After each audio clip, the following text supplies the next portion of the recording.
He was like, I want to put you in this little group that I got started. And I was like, okay. So he started talking to me. He was spending time with me, and as well as the other boys, to get their mind right and focused. So that's when I started to listen to him and become more sophisticated.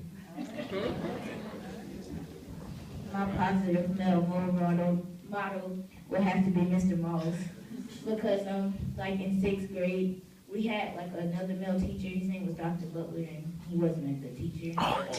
And so, Better break.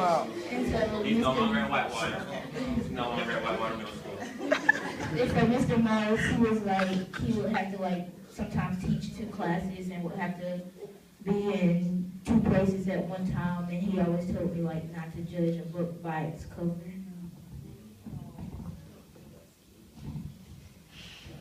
I would have to say Mr. Moss, not because of they said it, but he actually had a big impact on me. I really wasn't that bright in math. Not really got real bad grades. But Mr. Moss put me back on track, gave me work to do, extra credit work in my grade. For my progress report this year, I got like a 90 something, and I've been doing better and having people to talk to.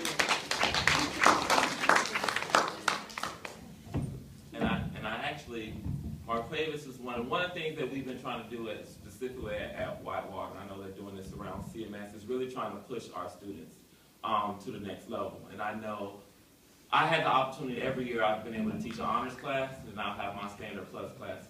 And I was just, every time I walked in my classroom, there was a significant difference in demographics from class to class. And I would realize that in my standard plus classes were all my African American males, my Hispanic students. Then I walk in my honors classes, and it will be my Asian Americans or my white Americans. And so one thing I actually did was, Mark Davis was actually in my standard plus class. What class you in now? Honors. Honors. And it has a 94, I believe, in my honors class. And so all it is being able to push your students to reach their maximum potential. And all these students, I've seen them just, their grades have changed because they've been pushed. And I don't think they've ever been pushed before in their life, but we just have to start putting these role models in their lives. Because like I said, Mr. Moss is only one person, and as much as they try to make me, I'm not all that they're trying to make me out to be. All I am is trying to do my job every day, and that's to make sure all my students leave my classroom learning something. It might not be math, but they're going to leave my classroom learning something. And I think one thing I always told them, they might not learn a tad bit of math in Mr. Moss' class, but they will learn some respect, they will learn some manners, and they will learn how to be productive citizens in this world. And if that is all that they leave my classroom with, job well done. And I think that's the mindset that we have to continue moving on with in this field of education, because the students need it. We seeing them every day and seeing the issues that they're going through. I went through that, so I know what they're facing, what they're dealing with, and we have to start putting those proper interventions in place to help them get on that right path. So one thing I want to say is, how do you feel that society views you based on your gender, so as a male, and then based on your ethnicity, so as an African American male or as a Hispanic American male? How do you think society views you? I would say society would view me as not being able to be smart, not going to a good college. My future is going to be in prison or dead.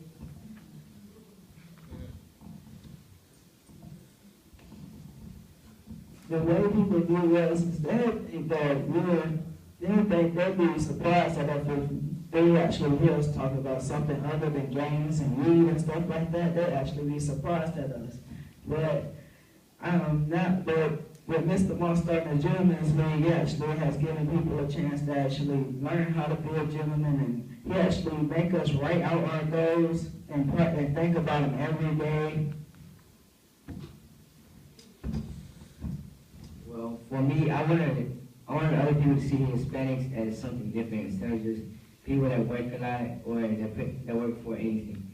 Cause I've been like told a whole lot of things that Mexicans mostly told like get out of here and belong in this place, and that hurts me, cause that's like my own race. And my parents like they work hard for me, and I want to show my parents how much they mean to me, and that I really want to go to college or make something big for us.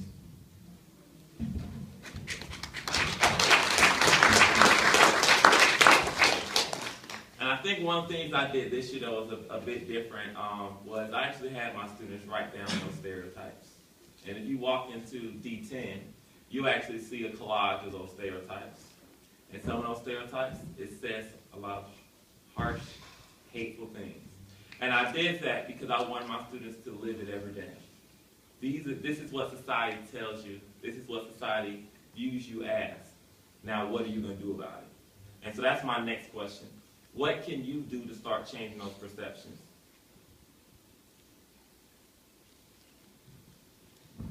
Well, I say I could, like, if I see somebody acting up, I could go talk to them, like Mr. Moss did with me, and, like, bring them and talk to them in the corner, ask them what's going on, is everything okay, and, like, I could try to, like, make them study with me or something like that, or I could find something that they like to do besides working in school and being, well, crazy, running up and down the hallway, and see what makes them feel more at home to where they can talk to me as a brother or a best friend.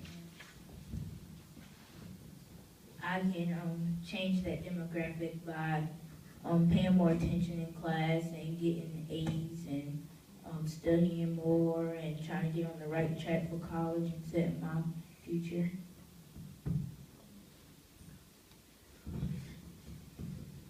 I can lend a hand to other people and kind of introduce them to Mr. Moss' story. If they're a lady, even though they don't really need that much help, I still try to help them out and give them advice as well. All right, the last question before we open it up to the audience is, what would you say is your favorite part of the Gentlemen's League, and then explain why?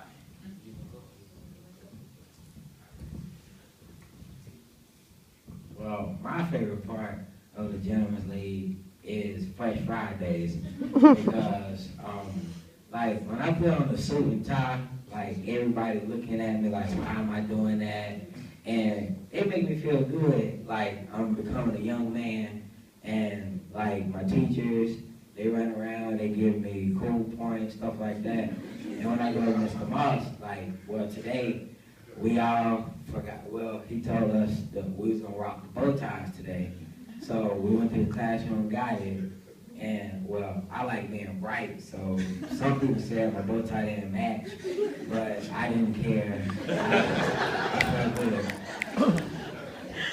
I would have to go with Fresh Fridays too, because for one, we can get out of uniforms for a day, and then you can like show off your style. And like when he said today, you could choose a bow tie. I actually chose this bow tie, but he said it didn't match. So. My favorite part of the Gentlemen's League is I'll have to go with the meetings that we had. Like last year, we had a meeting about how males are way different than females because they're even smarter than us. I like it because it gives you like a little boost of your day. It actually tells you and explains you how the world is now and problems that's going on. They make you get mad. He wants you to get mad because he wants you to make a change or do something about it. He always asks us, what y'all gonna do about it? I say, we're gonna make a change and show them that we can do it and can be successful in life. And I think going off of Marquita's point, that's one thing I always tell them. If you know better, you do better. And all of you know better, so let's start doing better. So I would like to, at this point, open it up to any questions that you all might have to anyone. And the questions could be directed to me, or it could be directed to any of my gentlemen. And you can feel free to raise your hand. This program right now is in Whitewater Middle School. Is there something that they can continue with once they move to high school, something similar to bridge that and help them to be mentors to others from high school? Absolutely. So that's one thing I didn't mention was kind of the expansion plan for the Gymnast League. So currently what I have actually established is pretty much a curriculum for the Gymnast League with all the workshop materials, all the facilitator guides, all the PowerPoint materials for any school that is ready at this point to kind of facilitate a program as such. They can go ahead and start doing that. So what I've actually been able to do is start going into some of the different schools and actually presenting on the program and seeing if this is something that they want to start happening in their schools. So, and the program, as I mentioned, at Whitewater, I know it's going to be done how I want it to be done. And there might be different components that we're doing at Whitewater. And some school might not be ready to do everything that's on the screen. They might not be ready to do all the workshops or have all the mentors. But there are different aspects of the program that they can start doing now. And so currently we've actually been working with community and schools, and I've worked with the community and schools coordinators, and actually we are actually going to be starting a gymnast league at Reed Park Academy in the coming weeks. So I'm really excited about that. They have reached out to me. They're actually excited about doing that. And then we are in the process of working with Sedgefield Middle School, who has also reached out saying they want to implement the gymnast league as well. So overall, my vision is for is in 2033, 2034, that the gymnast league is in every Charlotte-Mecklenburg school, because I think there's different things that different students need at different levels of their lives. I think there's components that we need to cater to elementary age students, some components to middle school, and some components to high school.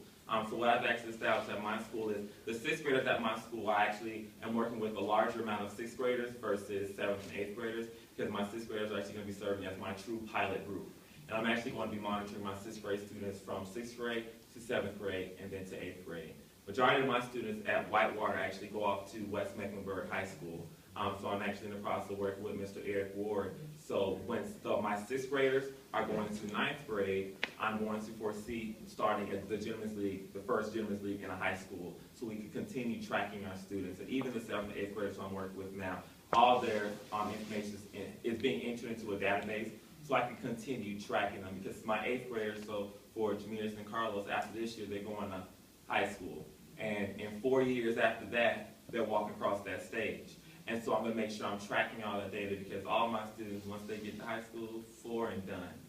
And that's how we're going to be operating. That's how I'm going to make it sure. So there are plans to expand it to the high school level, but I want it to be strategic and making sure that I'm really still monitoring the students I'm working with, and not necessarily. So in 3 years opening up at West Bank, I'm going to start with just the 9th graders, and then each year will be 9th and 10th grade, and every year building on a new grade level.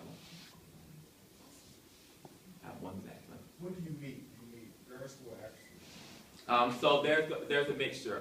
Currently, I've worked out something with my principal. She has been very lenient. She's worked with me. She loves the program, so she basically will do anything I ask of her and really nice about it. So I've actually been able to. We actually have a homeroom time period during first block, and so we've been meeting during first block. But there are going to be some times where we're meeting after school. But currently, we've been meeting during school hours, because another issue we have is where they don't have transportation. I'm not sure if everyone knows what Whitewater Middle School is, but it's out there. And there's nothing else out there but Whitewater and Whitewater Academy and the Whitewater Center. That is it. So transportation is also an issue. So that's why I tried to come up with different ways where I can have it within the school time, where they're not missing out on that instruction time, but where they're still getting what they need during the day. There are some opportunities. Last week I had some gentlemen stay after school to do some service. So they were picking up trash around the school, they were making posters, they were doing different things.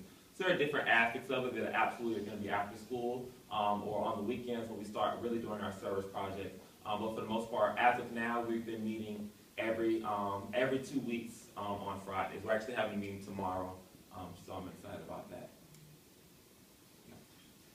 With the success and popularity of the Gentlemen's League, has there been any consideration of starting single-gender classes? That's actually something that I've been wanting to do for the longest, and I know I heard a lot. I know Dr. Moss was in here earlier, the principal of Coolwood. And that's actually something I know she did a lot of research on that, and I actually was able to hear a lot about that from her this summer. That's something I'm absolutely interested in doing, because I'll tell anyone who's going to know, offense to the females, give me my room of males, and I'm good to go. You give me my females, and we have a little bit of issues, the attitudes just get me. But You give me my room of males, and I don't care if they have a track record